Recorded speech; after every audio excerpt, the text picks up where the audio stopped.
Groet in die naam van die Here. Ek wil eerder groet vanaand in die naam van die Here. Dat roer my hart vanaand om vir iemand die buitekant te sê dat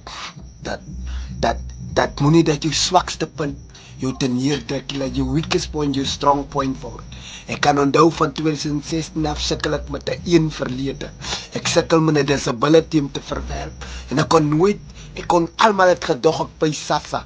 Almal dink ek kry salaris, maar niemand het geweet ek kry van Oud Mutual af ietsie. Niemand het geweet dat Oud Mutual onthou my, dat my pa van my geld weggebeer het. Ek wil vanaand vir iemand sê, vir jare moes ek aanvaar dat ek kan nie 'n meisie kry soos die normal mense meisie kry nie. Ek kan nie normale werk kry as iemand anders 'n werk kry nie. Maar wat in my guns vanaand getel het, Here, vra maar vir Jacob, toe Jacob terugkom huis toe, het sy disability, dis nie dat hy nie kon vir Esau